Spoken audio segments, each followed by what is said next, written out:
As you know, our first speaker tonight is Bill Pepper.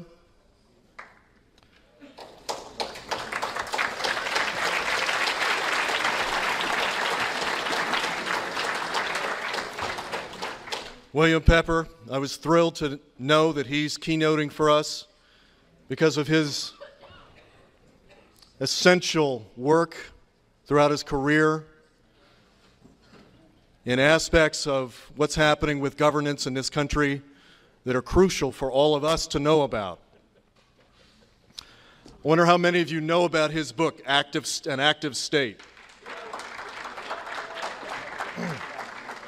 The title is An Active State, The Execution of Martin Luther King. Verso Press. To me, this is one of the top few books ever written in politics, in American politics. It also happens to be one of those books that doesn't get reviewed by the corporate press and even by the left gatekeeper press. And that is a shame, because this book, as far as I can tell as a lay person, proves what we're going to hear about tonight in part, that the assassination of Martin Luther King was an inside job.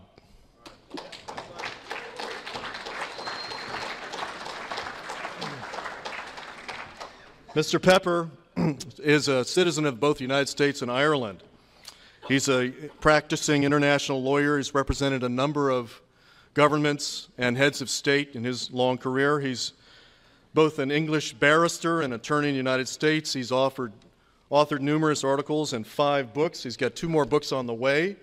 One of his books is it's going to be an exclusive of a kind that's never been seen before. It's the life story of Hugo Chavez and his work. He's working on it, forthcoming from Penguin Press.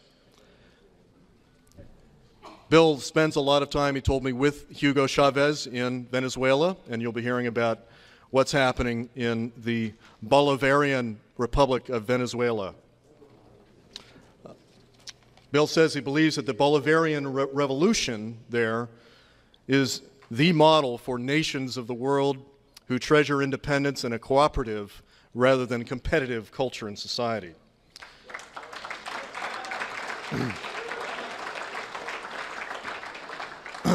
Long ago, William Pepper was a photojournalist in Vietnam who first revealed to the world, photographically and through his journalism, the extent of war crimes being committed in Vietnam against the civilian population, and who caused 100 massively deformed children to be brought back to the United States and placed in U.S. hospitals all over the country so that Americans could see what their tax dollars were doing. He was a friend and colleague of Martin Luther King during the last year of King's life, and he convinced Martin Luther King to oppose the war. Unfortunately, this got King into a lot of trouble and eventually was a factor leading to his assassination as an inside job. Bill Pepper also led the movement for a new politics at Dr. King's request during the last year of King's life. As I mentioned, he investigated the assassination of Martin Luther King for a long time. It's actually 28 years, resulting in the book that I mentioned. And he became actually the attorney for James Earl Ray, the Patsy, and then became the attorney for the King family. Worked with Coretta Scott King, leading to the historic trial in, I think it's 1999, correct? Over 30 days, brought forward 70 witnesses, after which the jury there in Memphis found for the King family, that a conspiracy existed involving various state and federal agents, but not Ray knowingly. And this inside job was shown by the jury, or the jury ruled that this inside job was, that what was being contended by the King family was true, and they came back in 1 hour. So, with that introduction, there's so much more to say, but let's bring up William Pepper.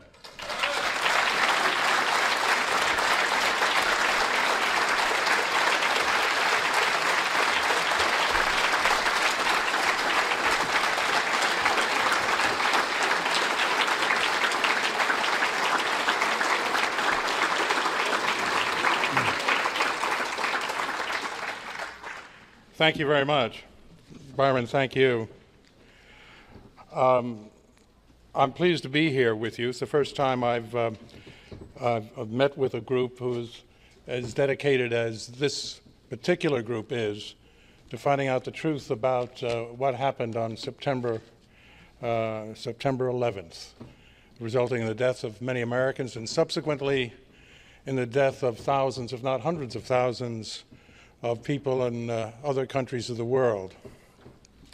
So I want to frankly tell you that I'm humbled, and I feel very, very pleased and honored to be here in your presence, and I want to compliment you on the struggle that you've waged, virtually alone many times, painfully, I'm sure, many times, with great financial burden.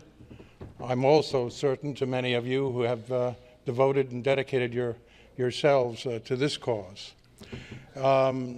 It's a noble struggle, and I urge you to continue it. Thank you. There will be many pitfalls, and I'm actually going to go into some of those because you have to be aware of it. However, this republic, this old republic, requires that you do what you're doing. This is the job of a citizen. This is the job of a citizenry.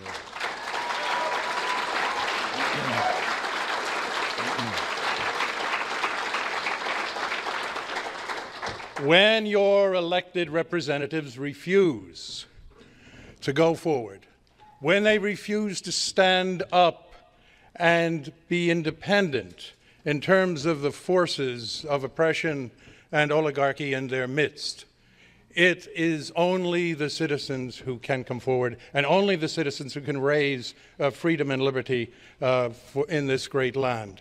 And that's really what you are doing, and I hope that you will keep going against all adversity. Right on.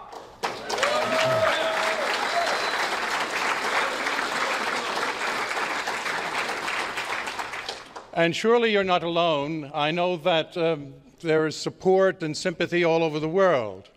I recently was attended a luncheon in London at President Chavez's request with the mayor of London, who decided to hold a special luncheon for the president of Venezuela, who had to make an unofficial visit to the UK because he did not visit with the Prime Minister, was not invited by the Prime Minister.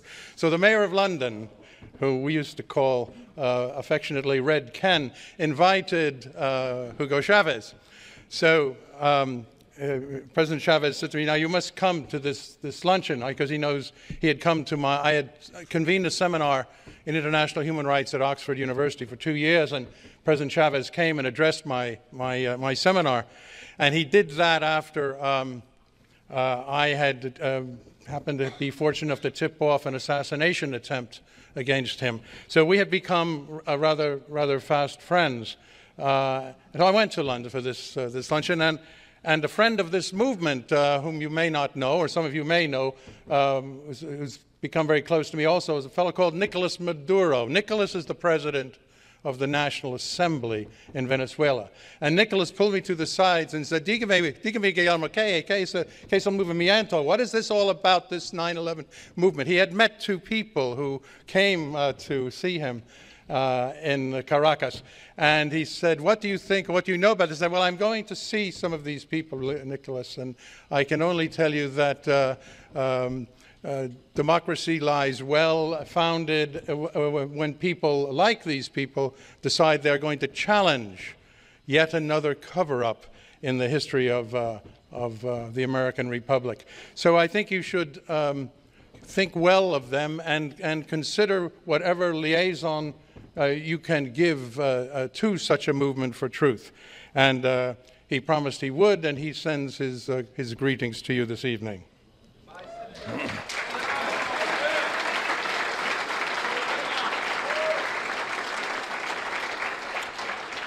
So persevere, persevere. Even though before our very eyes, what is happening in this country is finally becoming clear even to the most uninformed, even to the most withdrawn, even to the most hell-bent to watch sports on the weekends, and even to those Americans who have to have two jobs so that they can only hear their news by means of soundbite. It's slowly becoming apparent that this republic is moving into full-blown oligarchy.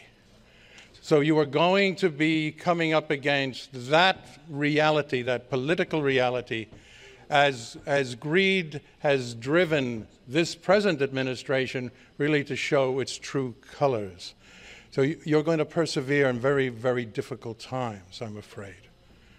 Robert Townsend, who was former president of American Express, long time ago came to find the light and said, you know, 5,000 people run this country. And they have interlocking positions on average over 14 boards of directors. And they are the ones who dominate all public life in America. And those elected representatives, for the most part, are simply their messengers. That's now becoming so blatantly evident, isn't it? Oligarchy is descending on the United States of America with the same rapidity that it is disappearing in the Republic of Venezuela.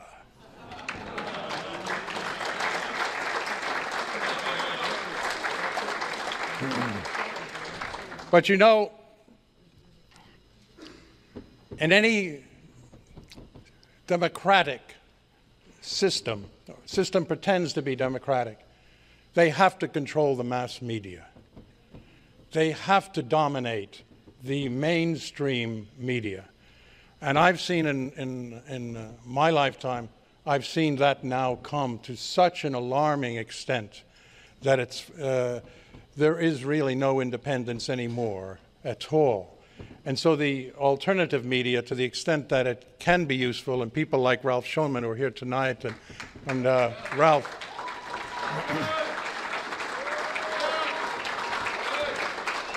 and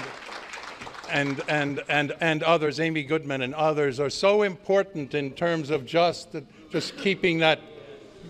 Oh, sorry about that. Well, I'll have to have a word later on. Say all she knows. Okay.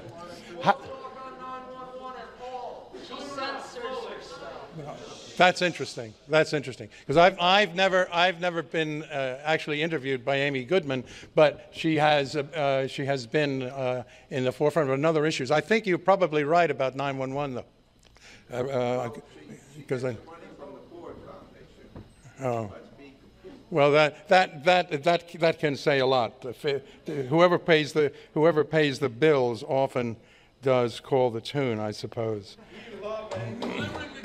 Anyway, moving on. Carl Bernstein warned us in 1978 that there were over 400 stringers to publishers who were involved in intelligence work in the American media. Now, this is in 78. Bernstein particularly noted the New York Times had given 12 slots to the agency. And that was a deal between Allen Dulles and Sulzberger. And those slots, in my view, have been rotated over the years. I watched them throughout the over a quarter of a century that I did work on the Martin King assassination, and one came to know who they were, but they would move them in and out. And when it's that blatant, you can't expect any support at all from the media. And unfortunately, I mean, I understand people like Kristen Breitweiser has been invited continually to go on Meet the Press and to go on Hardball and some of the other programs, and then have them canceled. That's a usual tactic that they do. I mean, I've been canceled on PBS and on public radio and television more times than I care to mention. And every time an editorial person tried to get me on Charlie Rose or one of those programs, the answer was always the same, I'm afraid. So I've never been able to do that. The first book on the King case was the auction for the first book was won by HarperCollins. Rupert Murdoch's group. And as they didn't really quite know what they were buying. And when they found out what they were buying, Murdoch came at the last minute after all the reeds had been passed, and he said, you got to take out one chapter of this book. And I said, what chapter would that be then? He said, well, it's a chapter on the military. You've got the military involved in the assassination of Martin King. I said, well, they had a sniper unit there. They didn't kill him, but they did have a 6-man sniper unit, and they had 2 snipers and 2 spotters, and they had their rifles trained on King and Andrew Young, surprisingly enough. He said, well, yeah, but they didn't do it. The mob did it. So therefore, just take the military. I said, we can't do that. Why can't you? Because the whole thing was really coordinated by a certain colonel.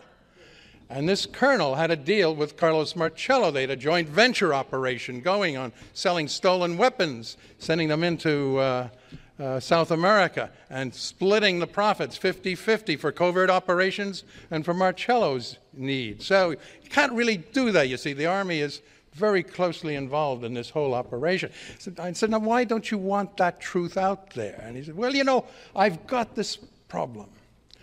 I've got this problem with the IRS. I have capital gains because I was taken over 20th Century Fox. And I've got the FCC problems because we own newspapers and television stations in the same communities. And they don't like that if they can use that against you. So I really think I can't offend the government of the United States. Well, people like you shouldn't own publishing houses.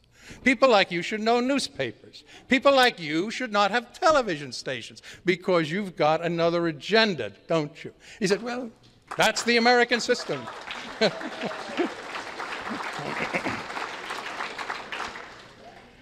Well, my agent, literary agent, took the Chavez book. I'm working on a book not just about, as Mr. Byron said, about President Chavez, but about the Bolivarian Revolution and its incredible importance to the world. It's incredible importance to the world because of the use of the massive resources of assets of a country to lift the people up, the wretched of the country being lifted up as never before. 20,000 doctors in villages that have never had people never saw a doctor before. Performing cataract operations like you wouldn't believe. New hospitals being built. Illiteracy virtually being wiped out. Go across the board. Every one of los derechos de la vida, every one of the rights of life that someone needs to live, being restored to a people who have never had it, despite the fact for 100 years, hundreds of billions of dollars have come through that country as a result of the vast resources of oil. It has not gone to the people at all, and we know who it has gone to because this is the way the world has been run for far too long. Now that is being reversed in Venezuela. And the poor are finding that they have a place in that society. They have community villages and towns. They have local radio stations that are run by them. Their local committees make their own agendas for their places. They're planning their homes. They're giving land titles to 130,000 families within the last 2 years that never had title before. All they had to do was prove that they built the shacks, the homes that they're living in, and they would get title to those premises. They couldn't be thrown out. These are the kinds of things that happen when a government decides it is going to serve the needs of its people and work for the benefit of the people.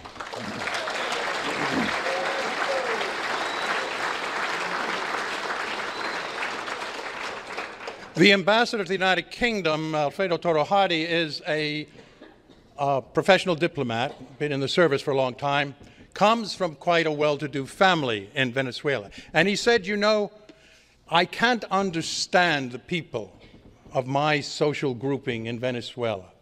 Because when we grew up, we always feared the poor. They were, after all, 80% of the population.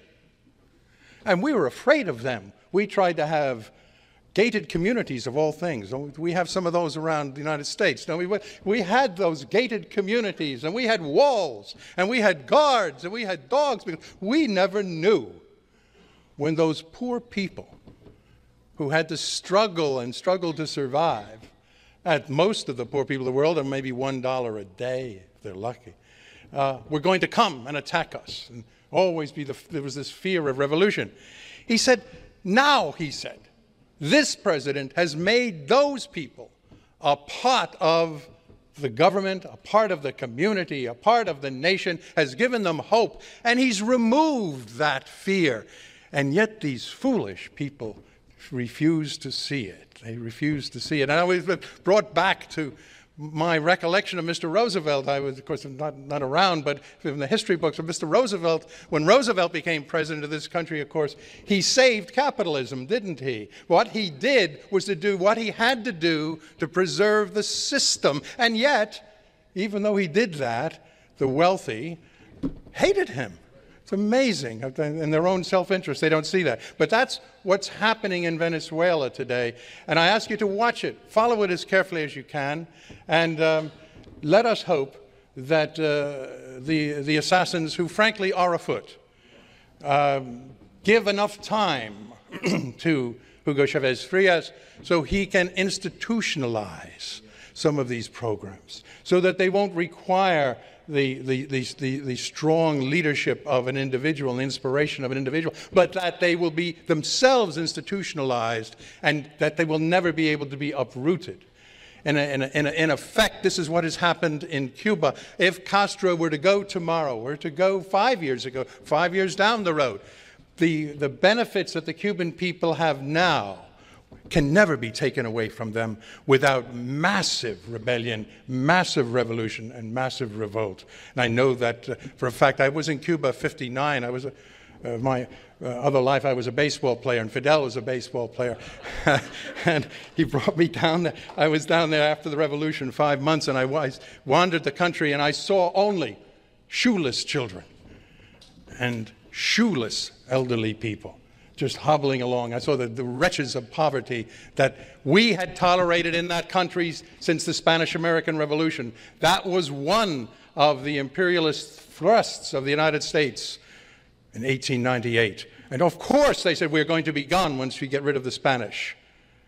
Of course we're going to be gone from Iraq once we get rid of the insurgents, despite the fact there are 4 permanent bases being built there with swimming pools and theaters to house troops on a permanent basis who will not be there because they'll be gone. Well, the Americans promised the Cubans the same thing in 1898 when they got rid of the Spanish. And what happened? 59 years of one corrupt dictator after another, until that ragged band came down from the mountains, and when Fidel delivered his first speech in Santiago, Americans didn't understand what he was talking about. He's saying, I will not allow a repetition of 1898. They will be gone. We will control our destinies. We will control our lives. And when he delivered that speech, Americans didn't know what he's talking about. What's 1898? What happened in 1898? Because that's not a real part of American history, I suppose. I don't know. Anyway, I think I need to, with all the encouragement that I give you, I think I need to give you some words of caution. And I don't care whether you like it or not. I'm not here necessarily to please you. I'm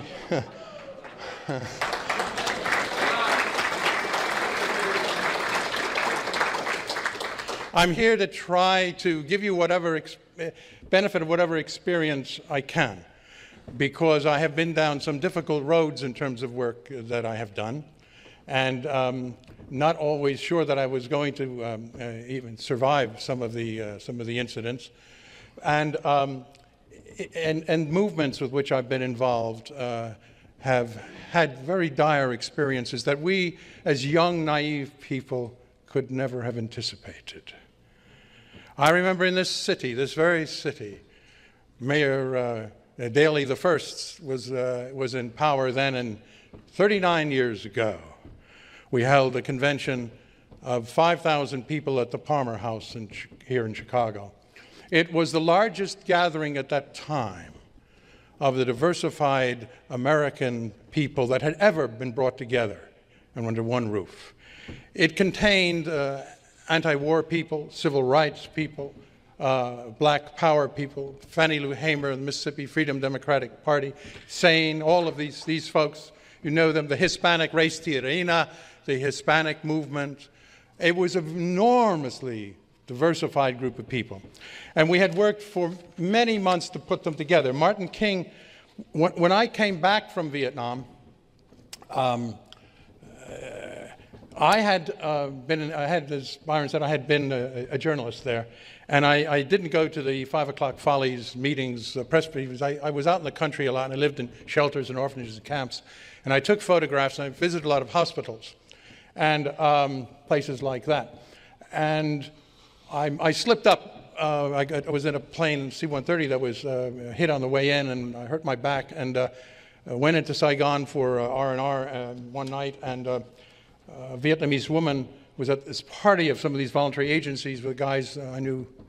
And she attached herself to me, and we started talking, and then I'd seen so much blood and so much shrapnelization, and I'd seen so many napalm burned children, and so much white phosphorus laced skin to the bone of little ones, that I was not in a very good mood, and I ranted on about this war and how wrong, how evil it was. And she said, very attentively, she drew me out. Next morning, I was summoned down to Commander Madison's office. He was the accrediting officer for MACV, and he said, Bill, we think we're worried about you. You don't come to our press conferences. You're not around. You're out in the country. You got yourself hurt. You could get killed. We think you better go home. I think you've outlived your time here. And I said, Commander, well, it's interesting that you're so concerned about me, and I thank you for that. And maybe I should go home. But I'd like to go into Tay Ninh before I go home. And he said, you want to go to Tay Ninh? He said, that's controlled by the Cong. And I said, yes, it's an NLF area, and they control it. I'd like to go in there. And I need a chopper to go in there. He said, oh, you need a chopper down there. Oh. Why do you want to go there? I said, well, there's a leprosarium there. Why do you want to go to a leprosarium? I said, Commander, I learned a long time ago that you can understand a great deal about a people by the way and how they treat the most wretched in their midst. Now,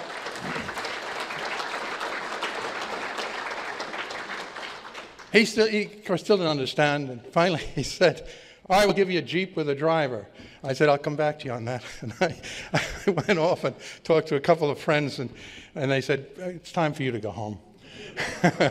Last guy they gave a Jeep and a driver to was found by the side of the road, and you should be getting the message now. It's time for you to leave. So I left and went back, and eventually a magazine in San Francisco at the time called Ramparts.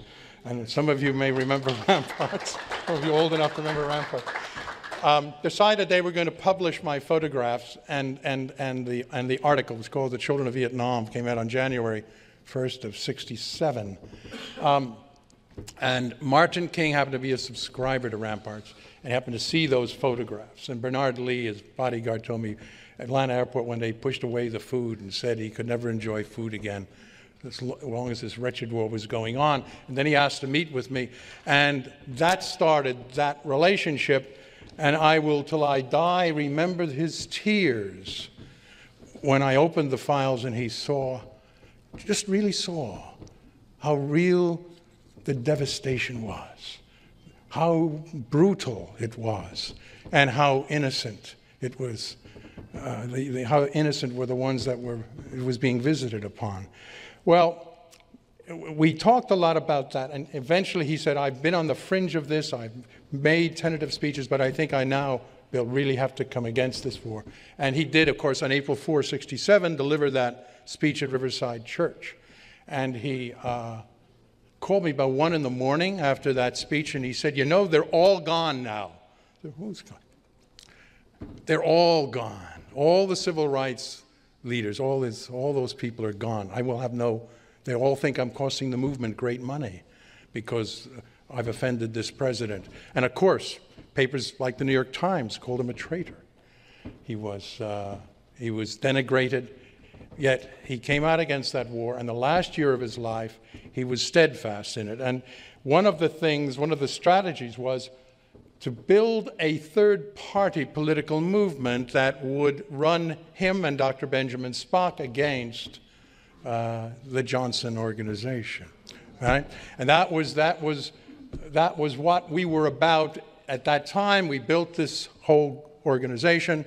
We came here to Chicago, 5,000 delegates spread all over the Palmer House, and it was a disaster. And it was a disaster not because of the goodwill of most of those delegates who really wanted to turn America around and give it a new politics, but it was a disaster because it was infiltrated and it was subverted. And it was the home of the first Black Caucus in America.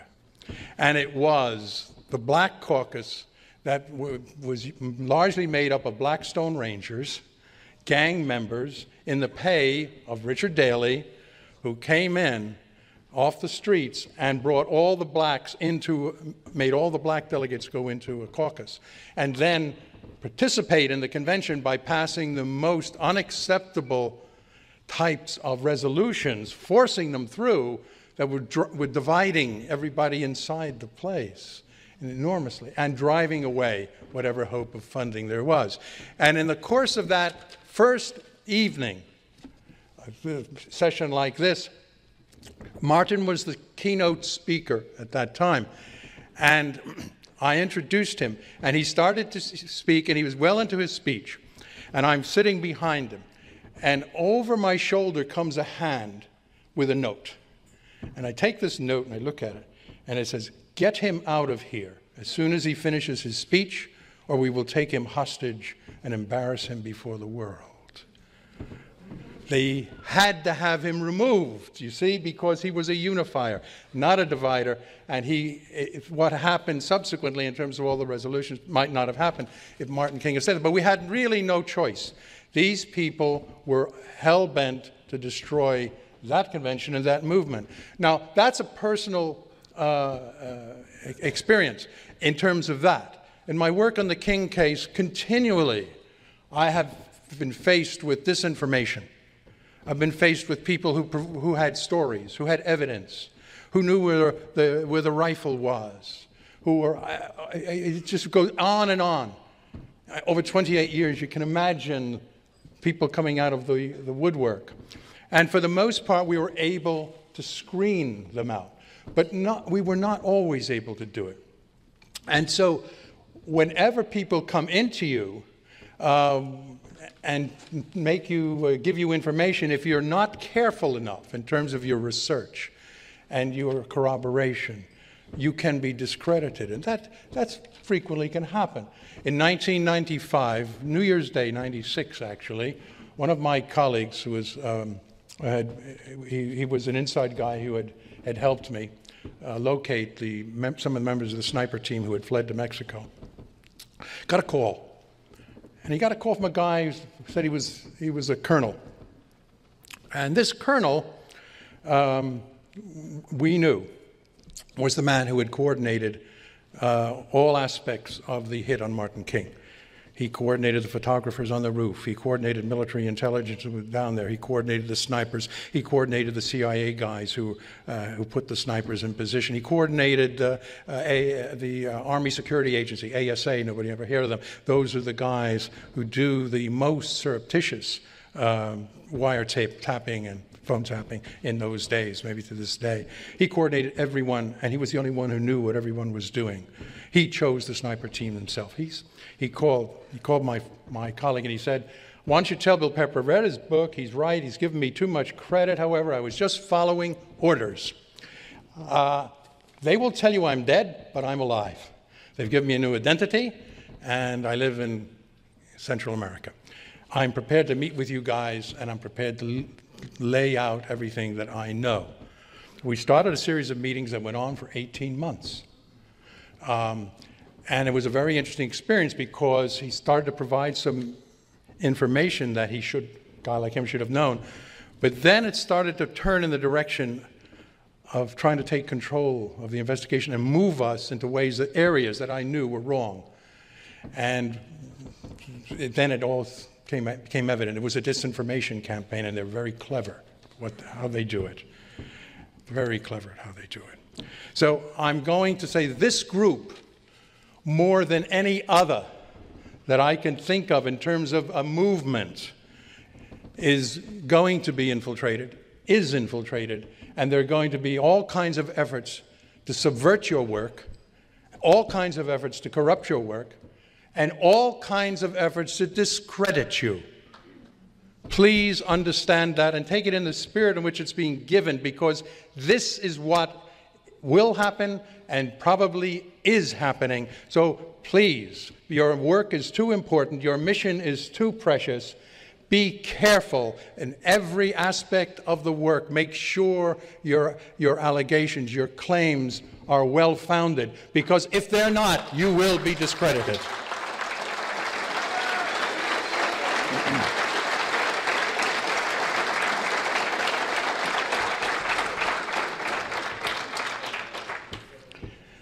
Now, I suspect most people in this room know a good deal more about a lot of the particular issues of 9/11 than I do.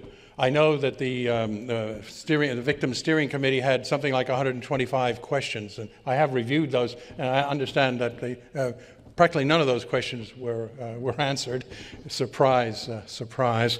But I think there are a few questions that are particularly troubling, I would have thought, to anyone who looks at them, that you and those who your researchers should focus on, and have focused on, I hope, to some extent. One is money. Money. Where did the money come from, and who got it, and who sent it, and who ordered it? And in any kind of crime, it's very important to understand that. Now, I am talking about the money that it is now generally agreed that Lieutenant General Mahmoud Ahmed had sent to Mohammed Atta through Sheikh Obaid. You are familiar with that 100,000 that went from Mahmoud through Obaid to Atta in Florida. It's not even denied anymore. Even the FBI says, yeah, that money happened. Now, I know Pakistan quite well. I like the Pakistani people very much. I've spent a lot of time in Pakistan. I was Zulfikar Ali Bhutto's last lawyer. I say last lawyer because we were negotiating the terms for the appeal of his death sentence, and Zia just took him out and hung him. Yeah, it's Pakistani justice. I think he might have shot him first.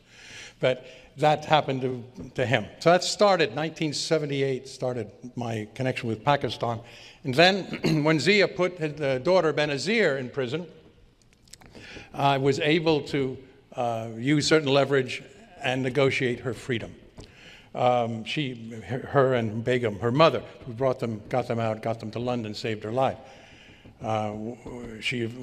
What happened afterwards, she went back, of course, and didn't tell me what she knew was going to happen. The Americans had orchestrated the assassination of Zia. He was blown up in an airplane, and Benazir just fell into the prime ministership, and then proceeded to rob the country blind, which unfortunately was let down. So when that happened, after she left power, Nawaz Sharif came in. Sharif wanted to recover assets that Benazir had stolen. I never officially represented Benazir. I was a friend of the family doing them a favor to get her out. And Sharif and his group said, will you work with us to get stolen funds back? They were in the billions. Sharif then gets overthrown. Musharraf comes in, and Mushi says the same thing. Will you help us get money, not only from Benazir, but from Sharif, who's also stolen billions and billions of dollars. So I ended up with a team spending a lot of time on this, only to come to completely distrust Musharraf. And I am right now engaged in arbitration against the Pakistani government on behalf of a number of people. But that's neither here nor there. But the point is that what I have come to learn is that ISI, which is Pakistani intelligence, is and has been the driving force for dominating the government of Pakistan and the implementation of American foreign policy through the Central Intelligence Agency. ISI has been a functionary of the CIA for quite a long period of time, and it was ISI who created the Taliban. Taliban effectively are a CIA creation, as many of you I'm sure know, for the purpose of going against the Soviets in Afghanistan. So ISI has never been far from being a handmaiden to American intelligence. So I would have thought the natural question that anyone who wants to know anything at all about 9/11 is, what is ISI doing? What is the head of ISI doing sending money to one of the alleged hijackers? That's a question that's not been answered, and I would hope that through your good efforts and others, that one day it may be answered. And by the way, you know Mahmoud was in Washington with Bob Graham and Porter Goss at the very time 9/11 took place. He'd been there for a week. And when this broke in the Times of India first, Musharraf replaced him, took him out, put him under house arrest so that nobody could get to him. Now I think he's reasonably free up in Rawalpindi.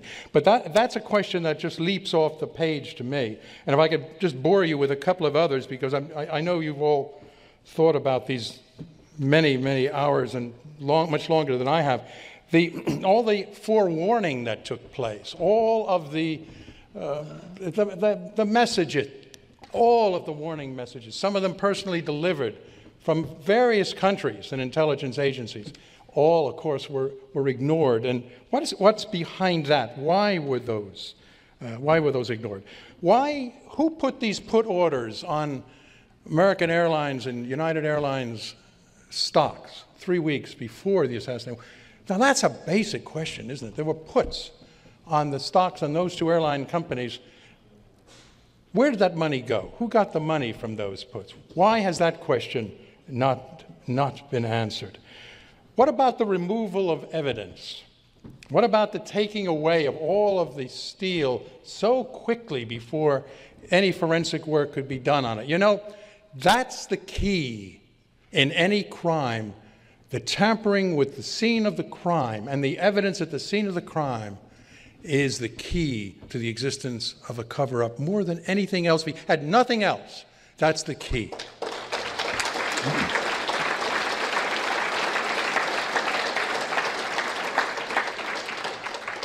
I remember in the King case, one of the first things that hit me back in 1978, when I first got involved in this, and Abernathy asked me to get involved in it.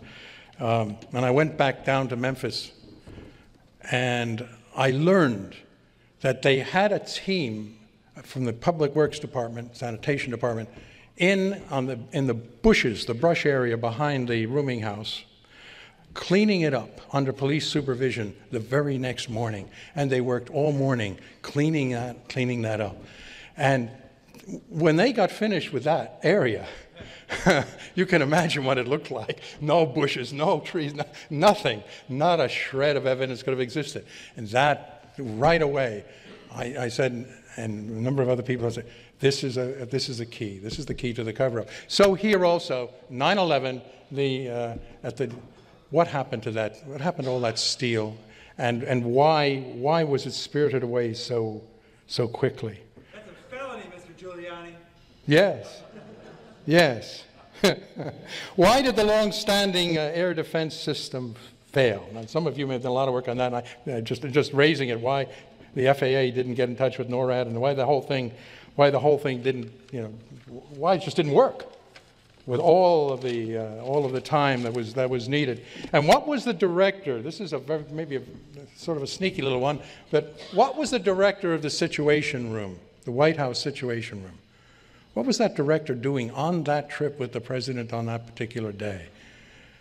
I'm told, and maybe incorrectly, and this is the kind of thing you have to check out, because if it is incorrect and you go forward with it, then you obviously will be discredited. And if they find one thing they can discredit you on, they will blow it up and discredit your entire movement if they possibly can. But I understand that the director of the Situation Room was there. Now, I'm running out of time. I was going to give you there are a lot of false flag operations in this nation's history. I know that Annie Machon, who's going to speak, will tell you a lot about MI5 in the UK. And I still believe everything. I'm a T. Lawrence buff, and I go back many years, and I still believe it was MI5 that finished Lawrence with a Black Maria hitting him on his rough motorcycle when he was going home one day. And that's a whole other story. But false flag operations have happened certainly over the last 150 years in the United States. You know, Polk fabricated a reason to go and get for us Arizona, New Mexico, Southern California, and Texas. In 1846, 1850, America got all that territory from the Mexicans because those Mexicans really just wanted to fight, didn't they? And so we had to invade them and we had to take over all of that land. It started then. That's the kind of greed that we saw with the Spanish-American War in 1898. It's the kind of greed that you see we saw in Iraq in 1953 when they overthrew Mossadegh. Guatemala, Arbenz was overthrown. Iran was Mossadegh, in comes the Shah, then comes Arbenz in Guatemala. One operation after another. You don't need to be reminded about Chile, I'm sure. The Office of Public Services that was run under USAID, which was a front for the CIA's operations, trained over 1 million police officers in Latin and South America in the course of 25 years, 100,000 in Brazil alone. They trained them in torture, primarily. This is the public policy of the United States to try to control through oppression these people, in order for American corporations to go there and make the most of whatever assets they have and bring that money north.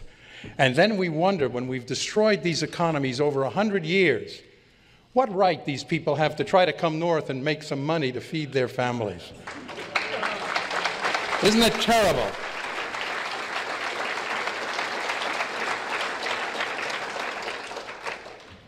I was in Libya with President Chavez, and we were taken to Gaddafi's home. He's left it exactly as it was when it was hit by the missiles sent there by Ronald Reagan, where his 4-year-old daughter was killed. He's not moved a slab of cement from that place. And that, of course, was an operation that was generated by an alleged bombing of a disco in Berlin, and that was highly questionable reason to go forward and do what we did in Libya. And David Shaler, with whom Ms. Machon has worked, of course, has been involved in revealing what's happened in terms of assassination attempts against Gaddafi using the Al Qaeda network. Is it thinkable that the American government would kill its own citizens? Is it thinkable that they would sacrifice their own citizens? That is the question that becomes most difficult for average mainstream people to accept. Because we're not trained to accept that. We grow up in this country and believing all this stuff, and we're not trained to accept that. But is it thinkable? Well, many of you here will know about the Northwoods Plan because that was Admiral Lemnitzer's brilliant plan at the end of Eisenhower's administration. How are we going to get rid of this Castro? Lemnitzer came up with the Northwoods Plan. Now, the Northwoods Plan meant that there were to be killings on the streets of several American cities, allegedly done by Cubans. There would be special forces dressed as Cubans, and that would justify the invasion of Cuba. That would give the blood in the water taste for the capitalist shark to go. Jack Kennedy came in, took one look at this plan, and promptly threw it in the wastebasket. He said, "What, are these guys crazy?" Jack Kennedy would ask that question many times, and some of the times he got answers that he shouldn't have gotten, and he shouldn't have taken the advice, and he made many mistakes. But his gut instincts very often were, like in this instance of Northwoods, "What, are these guys crazy?" And so he threw it away. Vietnam, well, Vietnam was to have taught us a lesson. It didn't, of course, teach us a lesson, and look where we are today. The same colonel I mentioned earlier, who was involved in the assassination of Martin King, and who is dead, and who was dead at the time when he allegedly was talking to us, was Lyndon Johnson's briefing officer in 1966 in Vietnam. He would come back to the White House once a week, sometimes once every 2 weeks, and he would brief the President of the United States on the war. And his message was the same: "Mr. President, this is the wrong war. This is a nationalist movement. We can't win this war. We're losing American lives unnecessarily. And I have to tell you, as an officer and an intelligence agent, I have to tell you, we have to get out of this war." Johnson listened to him week after week after week. He kept coming back with the same story. Finally, one day, and this is the first time you will have heard this, first time anyone will have heard this, because I heard it from the colonel's daughter, who told it to me not so long ago when I found her. He finally, one day, Johnson pounded the table and said, "John, I cannot get out of Vietnam. My friends are making too much money." That's what it's all about. My friends are making too much money. When he heard that, Colonel John Downey went home that afternoon and said to his wife, "Pack your bags, we're going to Canada. I'm not going to take this anymore." So what a fascinating dichotomy that this man who would come back a year later and head the little-known military intelligence unit in the bowels of the Pentagon under the control of Major General William Yarborough, Assistant Chief of Staff for Intelligence, who really gave the go-ahead, that he would come back and man that operation and justify coordinating the assassination of Martin Luther King, with whom he thought King was a legitimate threat to the security of the country, and as a military man, this was his job. But when it came to Vietnam, he said no, and he left the country. And when Johnson used to call the home about once a week, try to find out where he was, the daughter said, "We don't know." Because he was that senior, he could just go and assign himself, and he did. He just absented himself. He wasn't going to be part of that anymore. So these black and white issues tend sometimes to fold into grays, I'm thinking. And I have nothing but disdain for the actions, of course, that were taken that cost us Martin King. But I was interested to find out that there was a degree of humanity about the man who used to brief Johnson. And in fact, the guy who impersonated him said he knew me in Vietnam in 1966, because we were there at the same time.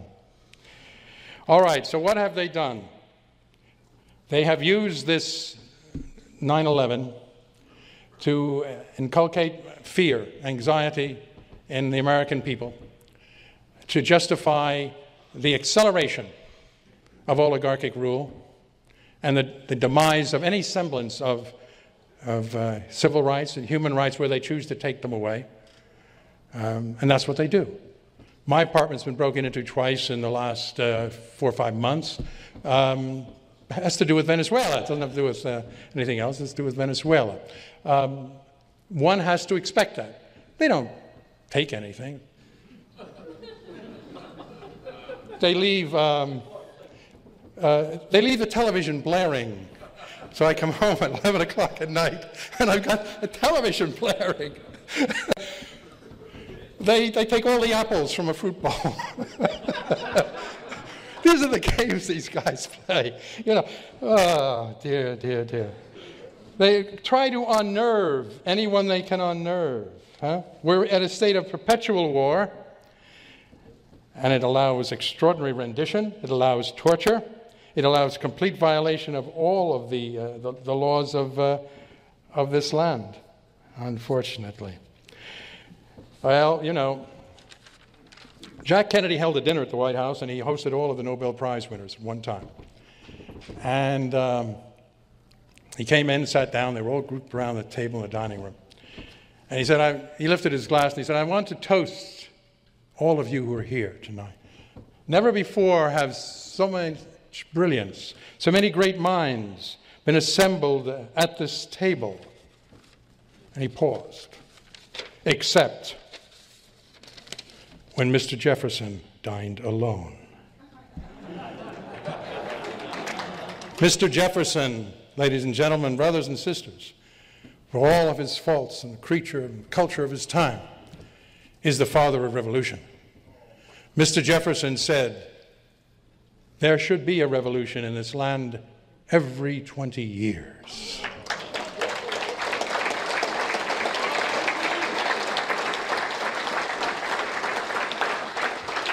Because every generation must renew a commitment to freedom and democracy in this republic, and it must be done every 20 years to root out the rot and the evil and the corrupt that will result." And this was Mr. Jefferson, who was Jack Kennedy's hero. And in a whole series of speeches that Jack Kennedy gave in the last year of his life, the American people never heard them because they were not printed. In one speech, he said, "What is going on in South America? The conditions of life that the wretched of those countries are forced to live must change. It must end. It will end with violence or it will end peacefully, but it must end." This was Jack Kennedy talking about the misery of the impoverished people in South America. When I told President Chavez that, he said, "Where did you get that? Where did that information come from, William?" And I said, "President, it came from French intelligence."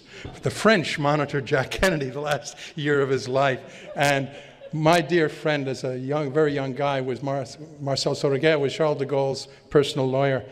And Marcel made available to me these French transcripts of Jack Kennedy's unknown speeches. So, finally, in conclusion, with all of this, I think 9/11 is the seminal event of our time. It is the event that should radicalize the people of this country. If any one event would, it is this one. It is you who are the torchbearers with respect to that truth. And you have to continue to bear that torch and to try to get it into the mainstream and not be discouraged when you don't. And not be discouraged when you get discredited and when you get attacked and when you are ignored, because that is the nature always of prophecy and prophets in their own time. I ask you not to mourn the passing of democracy and liberty in this country. Don't mourn it, because mourning takes energy, it's negative. Don't mourn the passing of democracy. Organize. Organize to restore it wherever it's possible for you to do so. Steel your spines, inspire your children, and then when the moment is right, rise again as though from the ashes and rebuild this great land. Thank you.